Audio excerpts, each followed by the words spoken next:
eu sou o pastor Edson Reis, quero convidá-lo a nos acompanhar nas redes sociais. Elas já estão aparecendo aí. Quero também convidar você a assistir sermões maravilhosos da Palavra de Deus. A Palavra de Deus pregada com muita responsabilidade. A partir de agora, no nosso canal Pela Bíblia. Vamos deixar para você sempre uma mensagem edificante, onde você vai edificar a sua fé e também compartilhar com outros as maravilhas da Palavra de Deus. Assista conosco agora mais um tema para a edificação da sua vida. Um bom dia na graça e na paz de nosso Senhor e Salvador Jesus. Mais uma vez estamos aqui hoje trazendo para você a palavra de Deus, como sempre. Creio que será de grande edificação nas nossas vidas. Bom, hoje nós vamos trabalhar um pouquinho o livro do Êxodo. Nós vamos recordar aqui uma passagem muito interessante que envolveu a vida do profeta Moisés e vamos entender como essa passagem afeta também a nossa vida. Eu quero convidar você a acompanhar junto comigo o Êxodo, no capítulo 3. Só que, para que nós possamos ter um pano de fundo, qual é a ideia deste capítulo? Ele nos traz de um momento onde Israel estava como escravo na terra do Egito e Moisés havia sido criado no palácio do faraó, conforme muitos dos irmãos conhecem essa história. Porém, Moisés ele sempre teve dentro de si que ele não era um egípcio por natureza. Ele entendia que ele era um judeu. Ele entendia que a família dele, a sua mãe e o seu pai, adoravam o verdadeiro Deus. E por isso Moisés, embora tenha crescido em toda a sabedoria do Egito, Moisés ele mata um homem no Egito, conforme nos destaca o capítulo de número 2. Ele achou que aquilo havia ficado às escondidas, mas não. Na verdade, Moisés, ele depois ele é pego, né, praticamente em flagrante, por dois homens que estavam lutando e dizem para ele: você também quer nos matar como você matou aquele egípcio? Ele fica com muito medo e foge do Egito. É muito interessante entendermos essa questão. Por quê?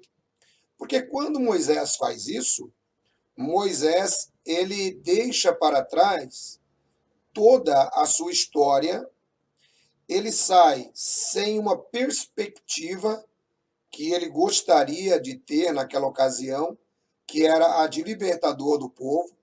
Ele sai com a vida completamente atrapalhada. Essa é a história de Moisés. E aí a gente chega no capítulo 3.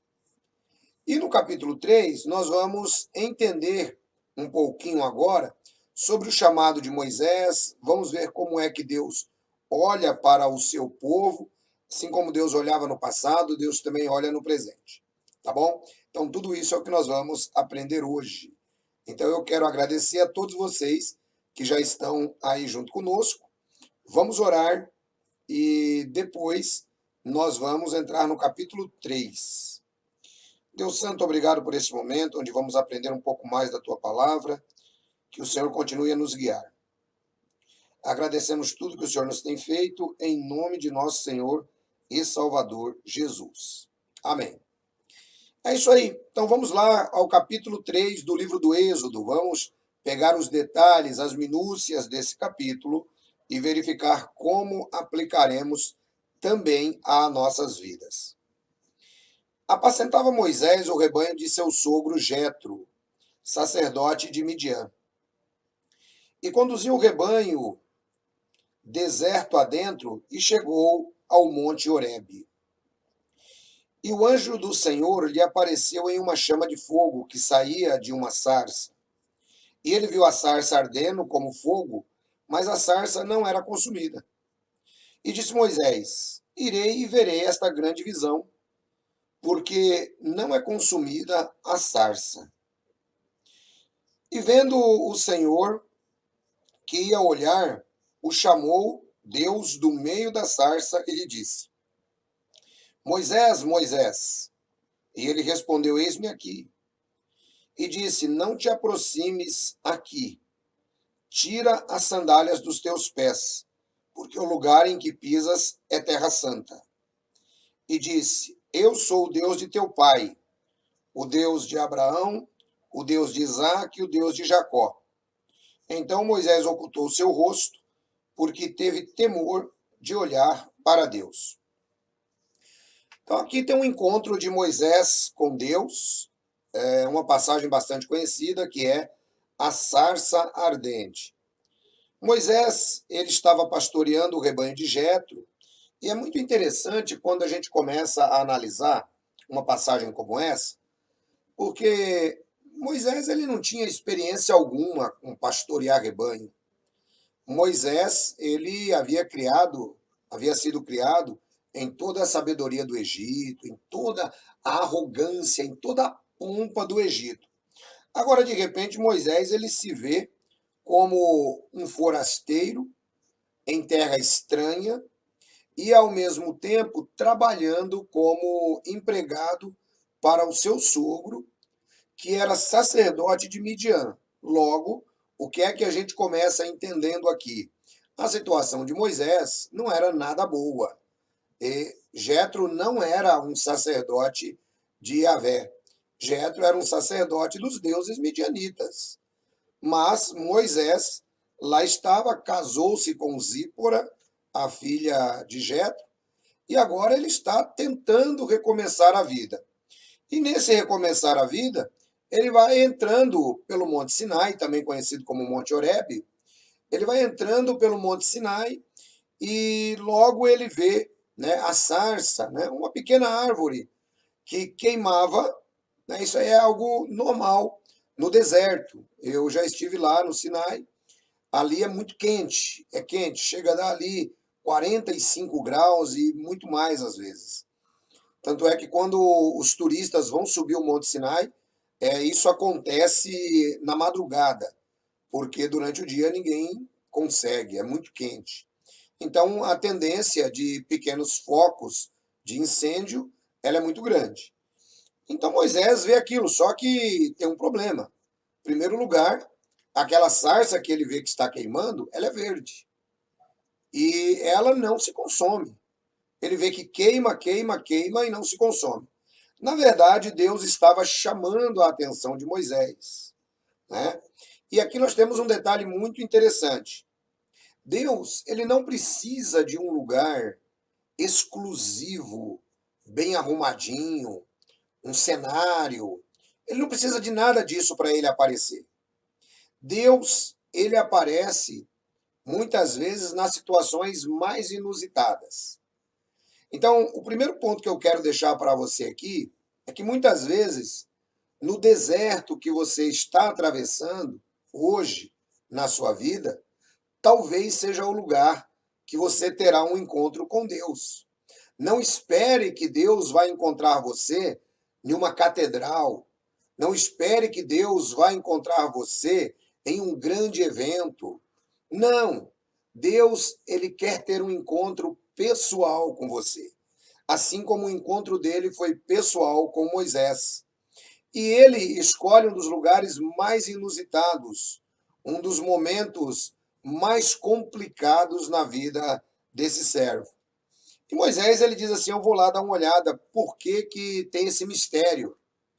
Quando ele chega lá, ele percebe que realmente não é uma visão, não. Ele está vendo a sarça se queimando, mas não sendo consumida. Nessa altura, Deus, ele pede que Moisés não se aproxime mais.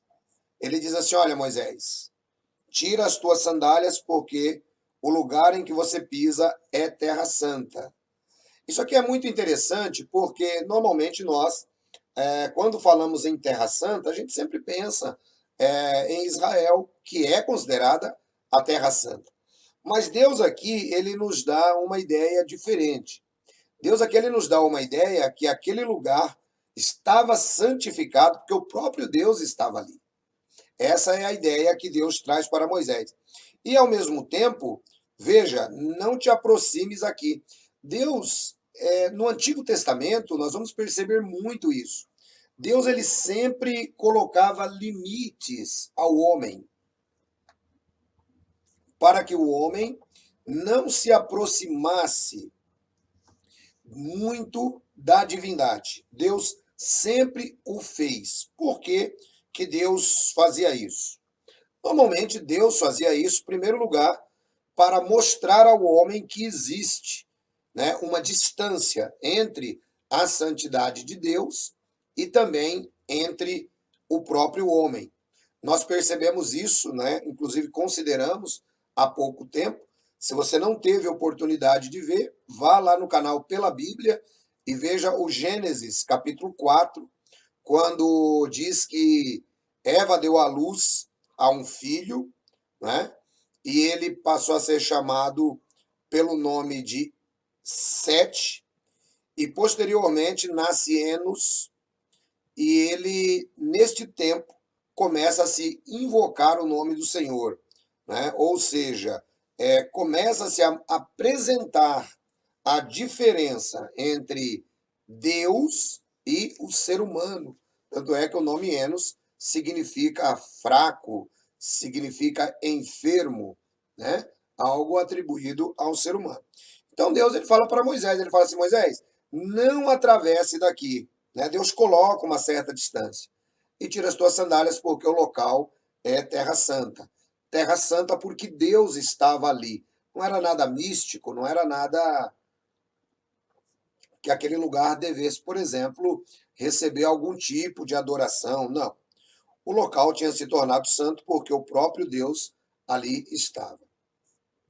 E aí Deus ele se apresenta para Moisés. Ele diz: Eu sou Deus. A palavra aqui, conforme nós já aprendemos, né, no Antigo Testamento, ela é a palavra Elohim, que significa deuses, né? Plural de majestade, majestade, né, a triunidade na unidade. E aí ele fala que Deus apresenta as suas credenciais para Moisés. Olha, eu sou o Deus do teu pai. É muito interessante que Deus ele já ajuda Moisés a recorrer à sua memória para a sua criação, como servo de Deus, embora tivesse sido criado lá como filho da filha de Faraó. Então eu sou o Deus do teu pai. E eu sou o Deus de Abraão, eu sou o Deus de Isaac, e eu sou o Deus de Jacó. Deus apresenta então as suas credenciais para Moisés. Por que é que Deus faz isso? Mais à frente, nós vamos entender um pouquinho este assunto, mas apenas para que você possa compreender. Moisés havia sido criado no Egito. Ele sabia que só havia um Deus verdadeiro. E esse Deus, conforme se apresenta para ele, era Elohim. Mas tinha um detalhe interessante. Lá no Egito, Moisés conhecia vários deuses. Cada deus no Egito tinha uma função, né? Os deuses do Egito, eles eram palpáveis. Então, por exemplo, falava-se, né, do deus Sol, que era Ra. Então, era possível Moisés olhar para o Sol e entender que Ra era um deus egípcio. Era possível, por exemplo, verificar-se também o disco solar, que era Atom, né?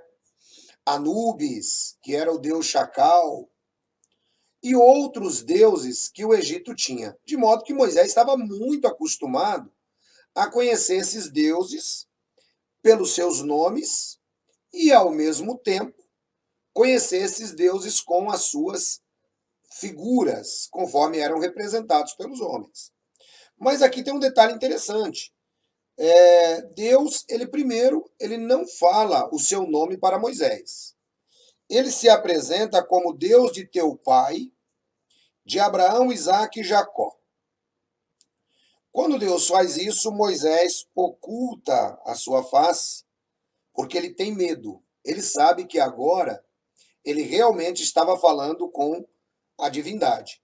É a primeira experiência que Moisés tem em matéria de relacionamento com Deus. É a primeira experiência. Veja que durante todo o período que ele esteve no Egito, durante os 40 anos, Moisés nunca tinha tido essa experiência, mas ele tinha muita fé em Deus.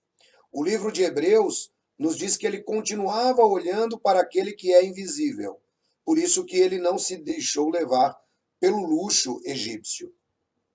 Então, o primeiro ponto que eu gostaria de trazer para você nessa mensagem de hoje é que não importa qual é a situação que você está passando. Moisés está aqui praticamente em uma situação de falência.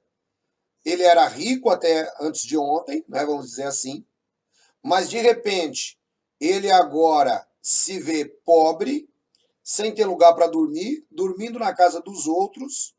Casou-se com uma das filhas de Jetro. O Jetro era sacerdote de um Deus que o Moisés sabia que não era o próprio Yahvé.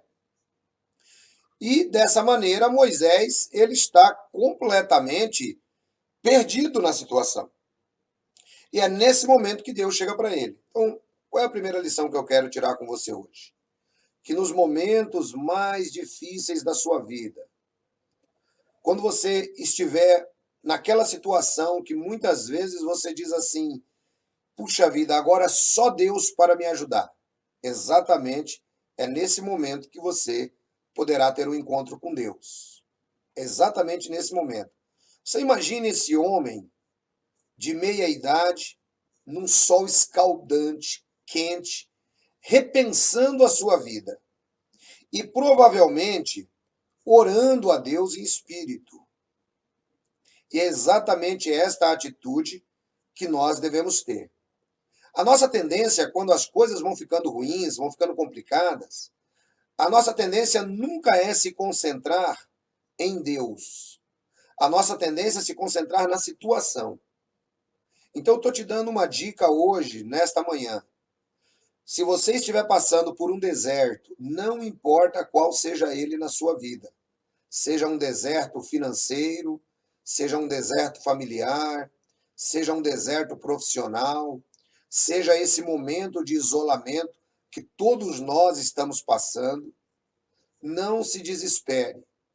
Continue orando a Deus. Continue olhando para aquele que é invisível. E você pode ter certeza que Deus ele vai responder às suas orações, ele vai ver a sua situação. E esse texto ele é muito rico nesta visão, porque nós vamos prosseguir agora dando uma olhada que Deus estava se importando muito com Moisés, mas Deus também estava se importando com o povo. Veja só como continua o versículo 7. E disse o Senhor: certamente vi a opressão do meu povo, que está no Egito, e ouvi os seus gemidos causados pelos seus opressores, porque conheço os seus padecimentos. Descerei, pois, para livrá-los das mãos dos egípcios e para fazê-los subir desse país a uma terra boa e ampla, a uma terra que flui leite e mel, ao lugar do cananeu, do eteu, do amorreu, do ferezeu, do gergazeu, do eveu e do jebuseu. E agora eis que o clamor dos filhos de Israel tem chegado até mim, e também tenho visto a opressão com que os egípcios os oprimem.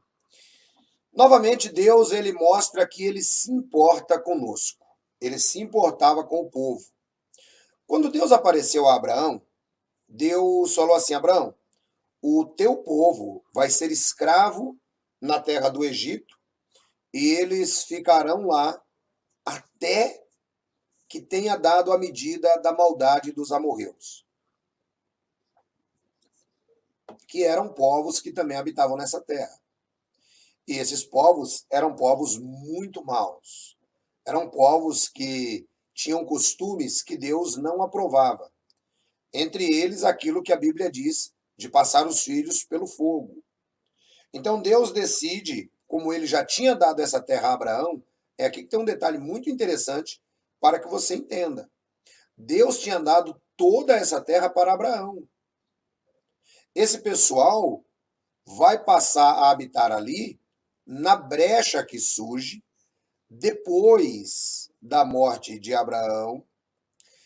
E quando existe aquela fome na terra e que eles vão para o Egito. No Egito, eles ficam aproximadamente 220 anos.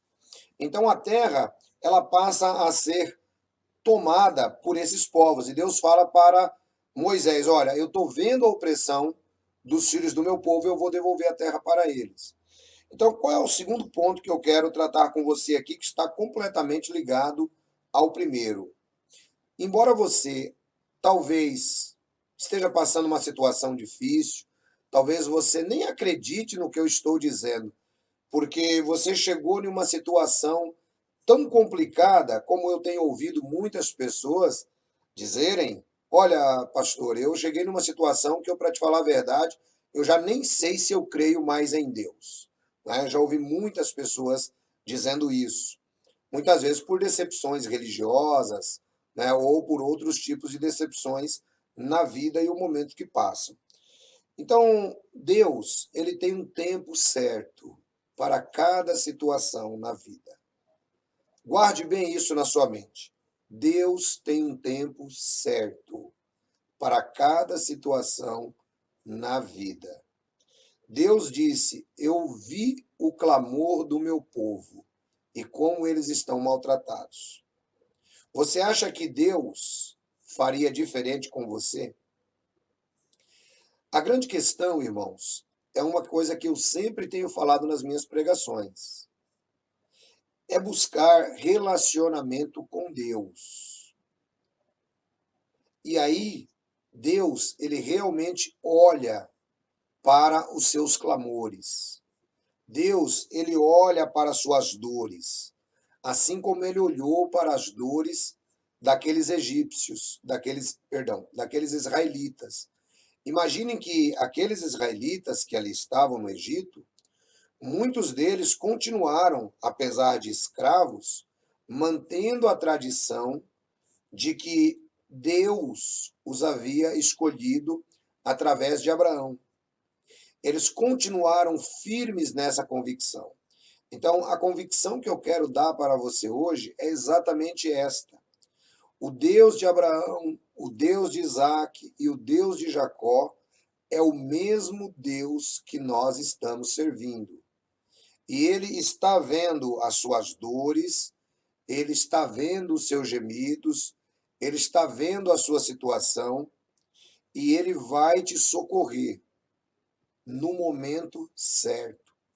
Às vezes nós estamos atravessando por desertos, estamos atravessando por vales, e a Bíblia diz que mesmo no vale da sombra da morte, ele estará conosco.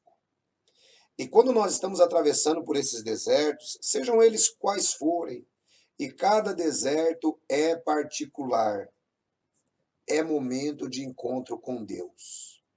É momento de você agora procurar se concentrar um pouco mais nele. Ele está vendo o seu gemido. Agora, existe um momento certo. Existe um momento certo.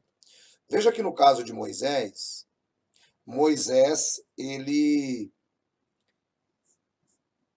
ele tenta fazer o momento na hora errada. Ele tenta fazer o momento na hora errada. E o que é que acontece? Ele traz um grande prejuízo para a sua vida. Abraão tentou fazer o momento na hora errada e trouxe um grande prejuízo para a sua vida quando traz à luz Ismael.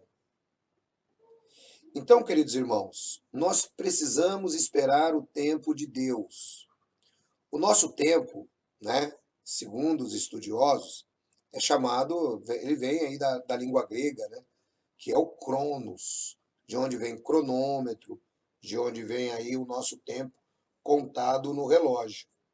Mas o tempo de Deus é um tempo diferente. O tempo de Deus, a palavra que aparece na Bíblia, normalmente ela é kairos. É um tempo diferente. Não é o nosso tempo. O tempo de Deus é um, o nosso tempo é outro. Por exemplo, quando Deus falou para Abraão: olha, o teu povo vai ficar no Egito, não é? Deus falou isso para Abraão 430 anos antes. 430 anos antes. Né? Ou seja, do momento que Deus falou, então iriam se passar esse período aí de aproximadamente esses 430 anos.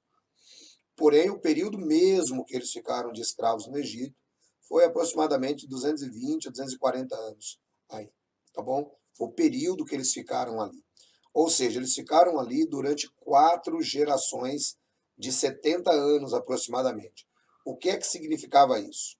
Significava que todos aqueles israelitas, embora fossem israelitas porque tinham o sangue judeu, na verdade, por nascimento em terra, eles eram egípcios, né? Veja só que interessante essa palavra. Mas Deus não se importou com essa situação. Deus conservou pessoas tementes a ele dentre o povo. Nós vamos perceber isso logo depois que eles saem do Egito. Havia muita gente temente a Deus ali. E Deus continua a vir na ajuda desse povo, porque o tempo agora era o tempo de Deus. Então, a palavra que eu quero dar para você hoje, ligada a esse segundo ponto, é que você não deve apressar as coisas, não importa de que ordem seja. Não importa de que ordem seja. Situação está difícil, você está passando por gemidos, você está passando por dores. Deus, ele está olhando o seu gemido. Deus, ele está olhando para as suas dores. Muitas vezes esses vales que nós atravessamos, eles servem para o nosso próprio crescimento. Pare e pense um pouco. Como hoje você é uma outra pessoa depois de ter passado determinadas situações. Talvez você era uma pessoa ingênua, mas você acabou sendo vítima de uma fofoca que acabou lhe custando muito caro. Você ficou chateado, você chorou com isso, você muitas vezes reclamou, foi tentar tirar satisfação, fez um monte de coisa. Mas pensa comigo agora. Você cresceu ou não cresceu? Você vai dizer, claro que eu cresci. Aprendi que não posso confiar em qualquer pessoa dentro de um determinado círculo de amizades, que eu devo verificar melhor quem são as minhas amizades. Então perceba que você cresceu. Então Deus, ele permite que esses vales estejam na nossa vida exatamente para o nosso próprio crescimento. Pense bem, Deus, ele conhece o final desde o princípio. E ele sabe muito bem as armas que você vai precisar para a próxima fase da sua vida. Isso aqui é muito importante que os irmãos guardem bem na sua memória. Deus sabe quais são as armas que você vai precisar para as próximas fases da sua vida. E é por isso que não adianta você tentar queimar a fase. Não adianta. Você deve seguir dentro do curso, confiando em Deus, orando, procurando estudar a palavra de Deus e crescendo. E aí você vai perceber que quando chegar a próxima fase, você vai olhar para trás e dizer: puxa vida, mas como foi bom eu ter passado por aquela lição. Sabe por quê, irmãos? Porque Deus, ele é misericordioso conosco. Nós, na nossa ansiedade, nós, na nossa humanidade, muitas vezes achamos que o momento agora, eu preciso resolver isso, eu preciso fazer, eu preciso. Irmãos, quando você chegar na próxima fase, você vai fazer igual a Abraão. Você vai ver que dificuldade você criou na sua própria vida. Foi o caso de Abraão com Agar, Sara, Ismael e Isaac. Ou como Moisés. Você vai perceber que dificuldade você criou na sua vida. Matou um homem. Não era momento de libertar os israelitas ainda. O tempo era de Deus, não era dele. Assim também vai acontecer com você, se você tentar queimar as fases. Então, aceite, né? Aceite o momento que você está passando. Eu sempre tenho dito, eu gosto de uma frase de Dale Carnegie. Ele diz o seguinte: quando a vida lhe der um limão, faça dela uma limonada. Sabe o que significa isso, irmãos? Tem pessoas que caem em situação difícil e não sabem nem tirar proveito da situação. O que Deus quer é que você pegue essa situação e transforme ela em relação com Ele. Transforme essa situação em algo benéfico na sua vida. É isso que Deus deseja para você. Então, quando você estiver numa situação difícil, aprenda. É um limão, é amargo, é azedo, mas se você perseverar um pouquinho de água, um pouquinho de açúcar, vai ser muito refrescante no deserto da vida que você está. Então, o segundo ponto é esse. Não queime fases na sua vida. Deus está vendo tudo. Deus não deixa se passar despercebido. Pode ter certeza disso. Confia nele. As coisas não acontecem na nossa vida, irmãos, porque muitas vezes nós não confiamos. Nós não confiamos. Esse é que é o grande problema. Às vezes, por mais que nós pareçamos ser pessoas de fé, nós não confiamos. Eu vou contar uma breve experiência para vocês. Um dia, eu fui chamado para fazer um discurso fúnebre. Havia morrido um rapaz, filho de um amigo meu. E eu cresci durante toda a minha vida com trauma de enterro. Não fui em enterro de grandes amigos, não fui, por causa de um trauma que eu tive mesmo, quando eu era criança, né? Eu vim melhorar essa situação depois que eu passei a pastorear. Aí não tem jeito, aí você tem que ir. Irmãos, eu vou dizer para vocês uma coisa. Eu cheguei lá, eu estava com uma fé tão boa, mas eu estava com uma fé tão boa, sabe? Estava em alta, assim, de fé. Que eu olhei para aquele rapaz e eu senti vontade de falar para ele levantar. Senti vontade de falar para ele levantar. E sabe, era um negócio assim estranho. E eu não sei, você pode não acreditar, mas Deus ainda ressuscita pessoas. E era um negócio estranho assim que eu senti. Eu olhei para o rapaz. Irmãos, eu acho que se eu tivesse dito para aquele rapaz, levanta e anda, ele tinha levantado. Mas sabe por que ele não levantou? Porque eu não tive fé. Eu senti, mas eu olhei para todo mundo e falei, não, vai que eu falo alguma coisa aí, eu passo vergonha. Você entendeu? Assim são com as coisas pequenas na vida. Você, às vezes, não tem a fé que precisa ter. Ou você fica duvidando no seu coração, conforme nós já falamos. Então, não pode. Você tem que ter fé. Tem que ter fé. Dessa maneira, você vai ver a obra de Deus na sua vida. Vamos prosseguindo. Está aí destrinchado o segundo ponto. Versículo 10. Agora, pois, vem, para que te envie a Faraó, a fim de que tires do Egito o meu povo, os filhos de Israel.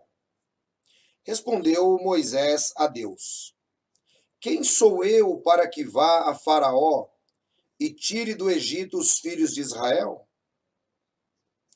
Ele disse: porque eu estarei contigo, e este será o sinal de que te tenho enviado. Quando tiveres tirado do Egito o povo, servireis a Deus sobre este monte. Aqui nós percebemos um detalhe também muito importante na visão do pastor Moisés. Moisés, conforme diz, ele está desacreditado de si mesmo. Veja que ele entendeu que ele está falando com Deus, ele viu a sarça ardente, mas quando Deus fala para ele assim, olha, eu vou enviar você para tirar o meu povo do Egito. Ele fez exatamente como eu. Olhou para aquele rapaz e disse assim, isso aí é impossível.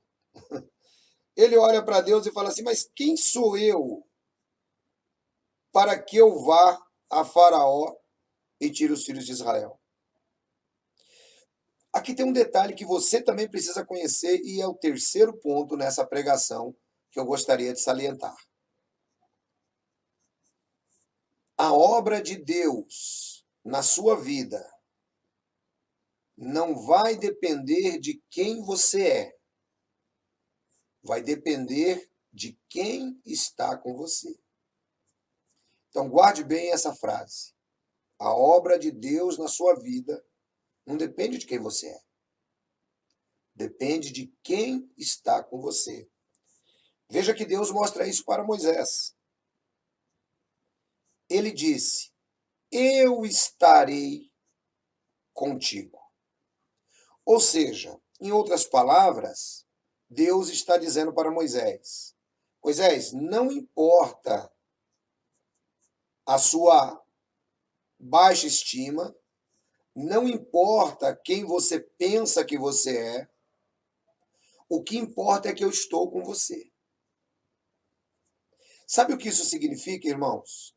Isso significa relacionamento com Deus. Isto significa relacionamento com Deus. E é um ponto muito importante que nós precisamos ter em mente. Relacionamento com Deus. Ou seja, não importa quem você é. Deus estando com você, você pode ter certeza que a situação ela vai ser modificada na sua vida. Quem sou eu para que vá o Faraó? Não, Moisés, você entendeu mal. Não é quem é você, é quem está com você. Então, diante das situações que talvez você esteja passando, nesse período tão turbulento que a humanidade passa, pare de acreditar em você, ou pare de desacreditar-se.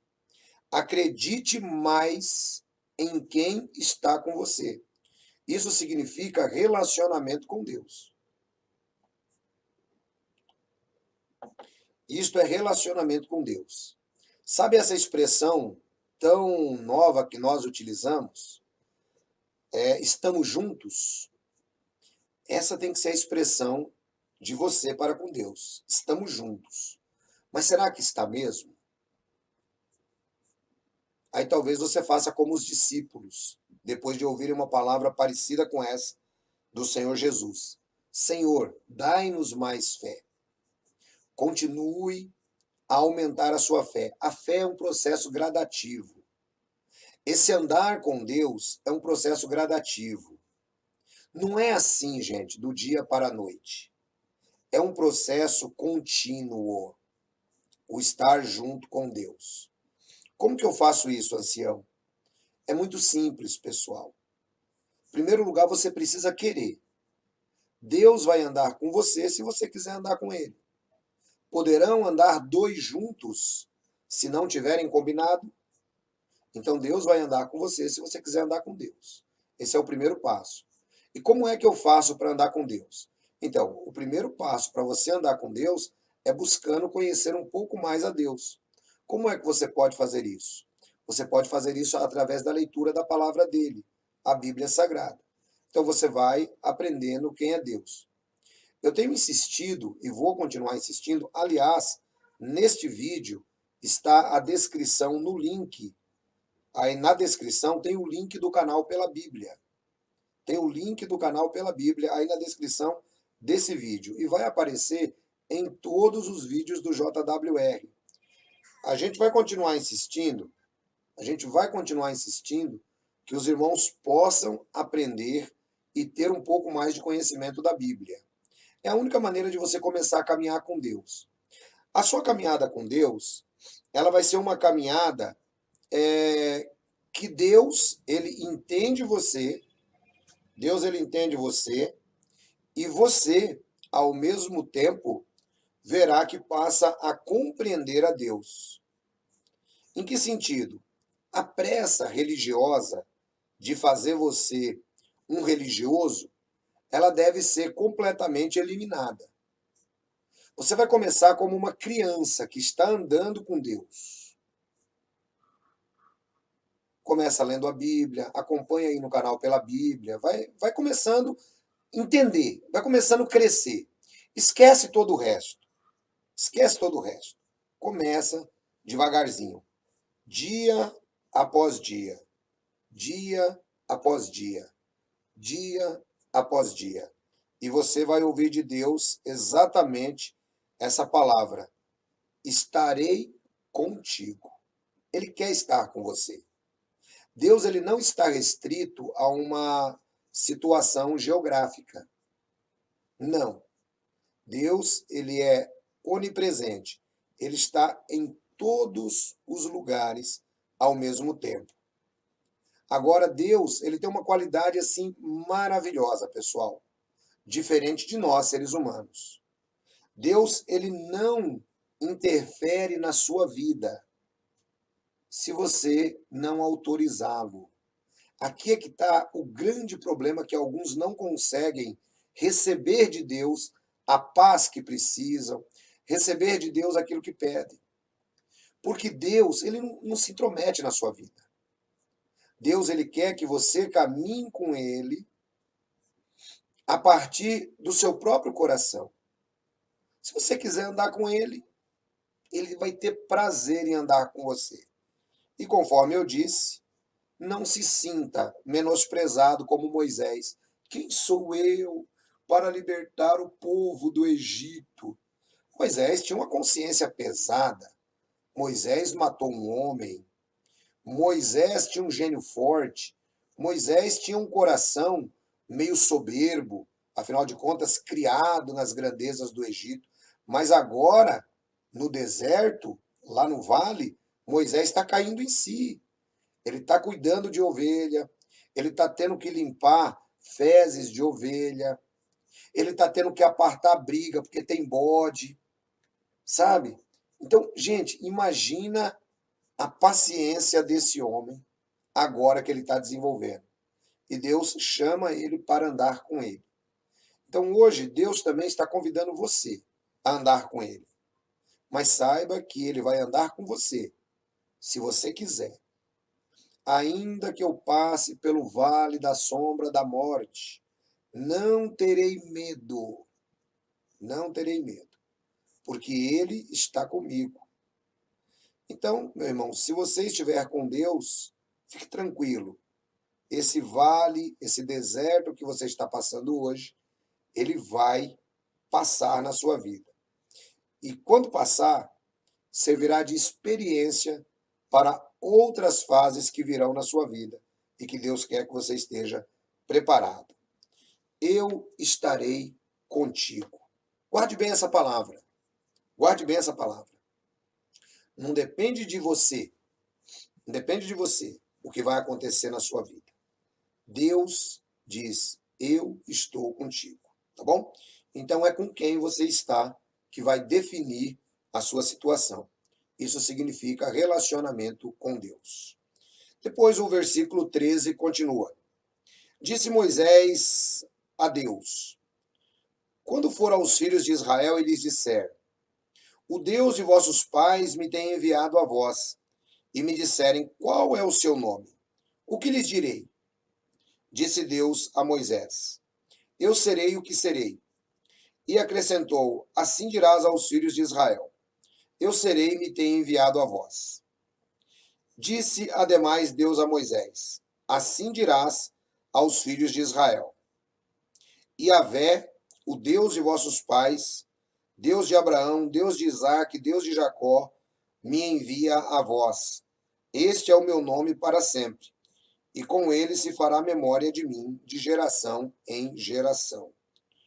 Olha que interessante, então, agora, Moisés, ele aceita de Deus aquela incumbência, e agora ele fala assim: tá bom, o Senhor estará comigo. mas quando eu chegar lá, eu preciso de um nome. Eu preciso de um nome. Porque, conforme eu citei anteriormente, Moisés ele estava ainda com aquela mentalidade egípcia. Deuses tinham nome, né? Os deuses do Egito eram palpáveis, né? Se você pegar, por exemplo, aqui no nosso canal pela Bíblia, eu já fiz um estudo sobre as 10 pragas. Tem um sermão aí que se chama As 10 Pragas, onde eu apresento o golpe em cada um dos deuses do Egito. É muito interessante esse sermão também. Depois você pode procurar e dar uma olhadinha no canal pela Bíblia. E aí o que é que acontece? Deus, agora, ele entende essa humanidade de Moisés. Só que ele apresenta algo aqui fantástico para o Moisés. Ele fala assim, Moisés, olha, porque Moisés fala, qual o seu nome? Tipo, Osíris, Ísis, qual que é o nome? Não sei. E aí Deus fala assim, Moisés, olha, no hebraico original, a expressão é Eir Asher Eir, que significa serei o que serei. Nas nossas traduções, nós temos eu sou, serei o que serei. Para Moisés, isso daqui tinha um significado muito profundo. Ou seja, Deus está dizendo para Moisés assim, olha, Moisés, você fala para o povo que tudo que vai acontecer daqui para frente está na minha mão. Eu sou o eterno. Eu faço acontecer. Deixa comigo. Não se preocupe. Novamente, Deus está reforçando para Moisés. Eu faço acontecer, Moisés. Não se preocupe. E aí depois, ele diz, assim dirás aos filhos de Israel, Yahvé, o Deus de vossos pais me enviou. Aqui, irmãos, é a primeira vez na Bíblia que aparece o tetragrama do nome de Deus. É a primeira vez. Antes, até esse momento, o tetragrama não aparece. Deus, até esse momento, ele era conhecido por outros nomes, né? A derivação El, que significa Deus, tá? No Antigo Oriente Próximo. Então, algumas combinações de nomes apareciam na Bíblia. Então, por exemplo, El Shaddai, né? El Elyon, El Shaddai, Deus Todo-Poderoso. El Elyon, Deus Altíssimo. Então era assim que Deus costumava aparecer a Abraão, a Isaac e a Jacó. Esse mito que você muitas vezes ouviu, que Abraão conhecia o nome pelo tetragrama, não é? Como nós conhecemos hoje a derivação que vem para a língua portuguesa, Jeová, ou Javé, ou Iová, ou Yavé, de fato, ela não corresponde com a verdade, essa ideia, tá? Até aqui, o tetragrama nunca tinha aparecido. E tanto é que mais à frente Deus ele fala para Moisés: eu costumava aparecer a eles como Deus Todo-Poderoso, El Shaddai, né? Porque El aplicava-se a qualquer divindade.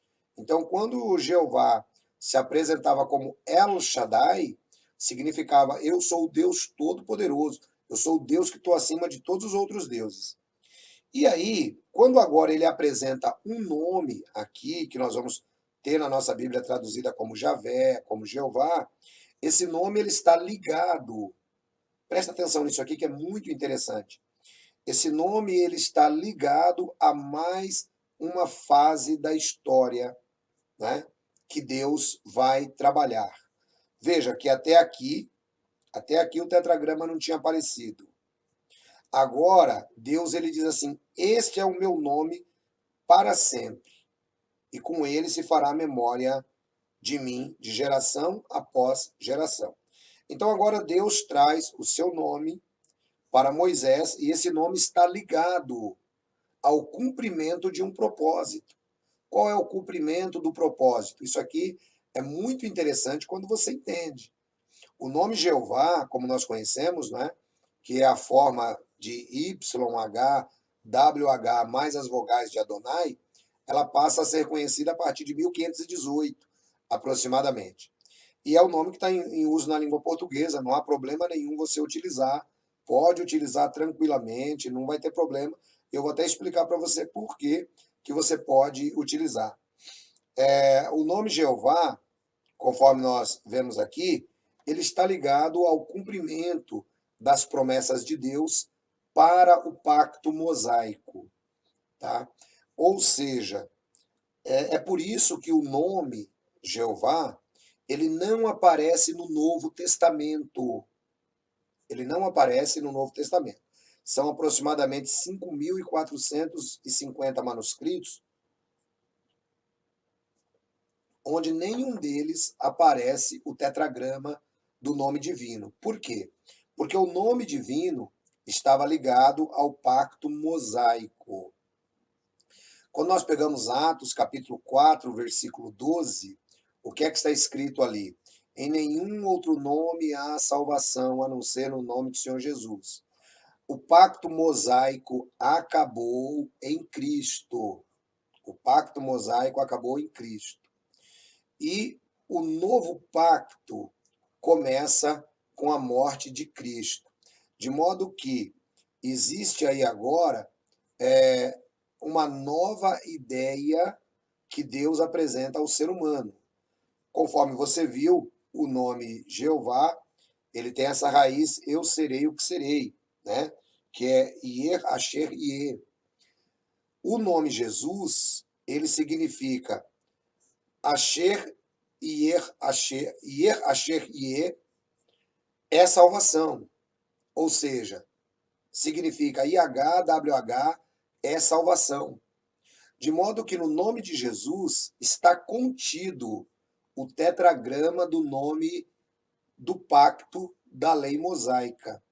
É por isso que o nome de Jesus passa a ter prioridade no Novo Testamento, tá? É por isso que os apóstolos não usavam, né, a pronúncia YHWH e tampouco aparece no Novo Testamento. Por quê? Porque usar o nome Jesus, Yehoshua, Yeshua, significa o tetragrama é salvação.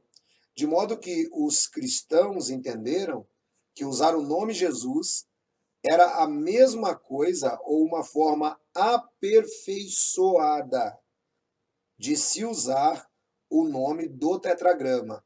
Uma forma aperfeiçoada por quê? Porque Jeová, o dono, o nome do tetragrama, conforme apresentado, ele era o Deus de Israel.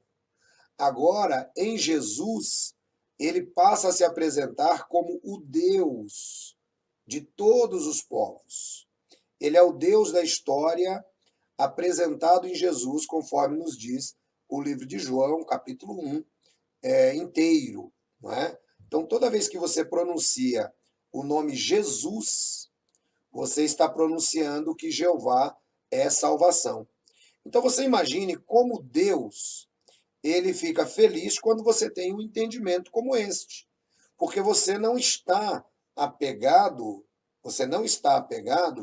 ao velho pacto, mas você progrediu, você caminhou por ter aceitado a Jesus como seu Senhor e Salvador. Entendeu? Alguns às vezes têm dúvidas e dizem assim, mas ancião, então eu não posso usar o nome Jeová?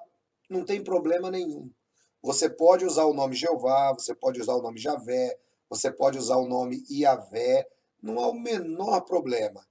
Quanto a essa questão, talvez eu lhe recomendo que veja os meus vídeos neste mesmo canal, Plano de Salvação. São 6 partes que vão te ajudar muito, tá? A entender um pouquinho mais. Por exemplo, Jeová, ele era conhecido no Antigo Testamento e é por isso que é interessante quando a gente dá uma olhada, pessoal, que Deus, ele no Antigo Testamento, ele tinha vários nomes. Ele tinha vários nomes. Então, quais eram esses nomes? Bom, nós temos, por exemplo, a pronúncia Jeová Chamar, que significa o Senhor que está presente. Sempre o nome, ele tinha, né, um adjetivo ligado a ele. Por quê? Para mostrar a ação de Deus na história. Então, por exemplo, tinha o tetragrama, conforme está lá em Ezequiel, capítulo 48, versículo 35, né? Jeová Chamar, que significa o Senhor que está presente. Conforme eu citei lá em Gênesis capítulo 17, nós vamos ter ali algumas citações da palavra El Shaddai, que significa Deus Todo-Poderoso. Nós temos lá no livro dos Salmos, número 23, famosa oração, né? O Senhor é meu pastor. Então ali aparece o tetragrama, né? O tetragrama aparece como Yehová Ra, né? Que significa Jeová é meu pastor. Nós temos, por exemplo, lá no Gênesis 22, 14, né? Um momento interessante que aparece a pronúncia Yehová Jireh, que significa o Senhor proverá, ou Jeová proverá. Veja que cada momento da vida dos patriarcas, eles utilizam o tetragrama, né, sempre conjugado, tá, para mostrar uma situação na vida, tá? Por exemplo, Jeremias capítulo 23, versículo 6, né? Yehová Tsekenu, o Senhor é a nossa justiça. Êxodo 17:15, quando o acampamento de Israel era armado, então ali Jeová disse, né, olha, Jeová Nissi, o Senhor, o Jeová, é nossa bandeira. El Elyon, conforme já falei, que significa Deus Altíssimo, mais elevado, forte dos fortes, né? Nós temos isso aí lá em Isaías capítulo 14, versículo 13. Nós temos em Isaías capítulo 48, 28, 40, 28, a palavra El Olam, né? Veja, Isaías conhecia muito bem o nome divino, mas Isaías usa, né, El Olam, que significa o Deus eterno, né? Nós temos lá em Gênesis capítulo 16, versículo 13, El Roi, que significa o Deus que vê. Nós temos em Juízes capítulo 6, versículo 4, Yehová Shalom, que significa o Senhor da paz. Nós temos em Jeremias capítulo 51, versículo 56, né? Yehová El-Nolam, Jeová Deus que recompensa, né? Nós temos em Êxodo capítulo 31, versículo 13, Yehová Makadesh Reim, né? Que significa o Deus que santifica. Nós temos lá no livro de Ezequiel, capítulo 7, versículo 9, Yehová Naquel, que significa o Deus que destrói o mal. Nós temos em 1 de Samuel, capítulo 1, versículo 3, Yehová Sabaote, que significa Jeová dos exércitos. Nós temos a palavra também Adonai, tá? Na língua portuguesa, que significa Senhor. Então, nós percebemos que Deus, ele coloca para si o nome que está no tetragrama, e esse nome faz com que o seu povo entenda a ligação dele com o pacto. Essa é a ideia. E, posteriormente, para que houvesse um entendimento muito maior, então Deus agora passa a usar o nome Jesus, que significa Jeová é salvação.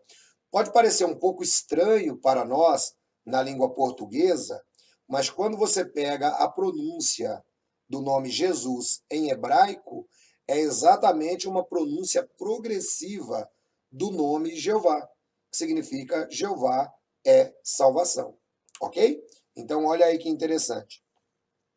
E aí depois Deus conclui esse capítulo dizendo a Moisés: vá, reúna os anciãos de Israel e diga-lhe: Jeová, o Deus de vossos pais, Deus de Abraão, de Isaque e de Jacó, apareceu-me dizendo: em verdade vos tenho visitado e tenho visto que vos faz no Egito. E tenho dito: eu vos farei subir da aflição do Egito à terra do Cananeu, do Eteu, do Amorreu, do Ferezeu, do Gergazeu, do Eveu, do Jebuseu, e uma terra que flui leite e mel. E eles atenderão a tua voz. Logo entrarás tu com os anciãos do concílio de Israel diante do rei do Egito, e lhes dirá: Jeová Deus dos hebreus nos tem convocado. Iremos em caminho de 3 dias ao deserto para oferecer sacrifício a Jeová nosso Deus. Eu sei que o rei do Egito não vos deixará partir, senão forçado por mão poderosa. Estenderei, pois, a minha mão e farei com que o Egito seja golpeado com todos os meus prodígios, que farei no meio dele. Depois disso vos deixará ir. E darei graça ao povo diante dos olhos dos egípcios. E sucederá que, quando partirdes, não ireis vazios, mas cada mulher pedirá à sua vizinha, à hóspede de sua casa, objetos de prata, objetos de ouro e vestidos, e os poreis sobre os vossos filhos e filhas. Assim despojareis aos egípcios. Muito bem, então agora Deus apresenta claramente para Moisés a missão. Depois de tê-lo fortificado, ter apresentado suas credenciais, ter apresentado o seu nome, agora Moisés está completamente equipado para a obra que Deus o havia designado. E eu acredito que hoje, depois desta pregação da palavra de Deus, você também está completamente equipado para continuar passando os momentos difíceis que você esteja passando, para aumentar a sua fé em Deus, para poder se relacionar melhor com Ele. Tá bom? Eu espero que isto seja o que aconteça na sua vida. Deus abençoe vocês e não esqueçam do canal Pela Bíblia. O link do canal Pela Bíblia está aí na descrição. Se essa pregação fez diferença na sua vida, então você aproveita e deixa aí o seu joinha, deixa o seu like, aproveita também e fala aí com a gente quem você é, de onde você é. Não sai correndo daí não. Eu vou aproveitar agora e falar um pouquinho com você que está nos acompanhando, tá bom? Só para finalizar, Deus abençoe a todos vocês. Até o nosso próximo encontro aqui pela Bíblia, a pregação da palavra de Deus.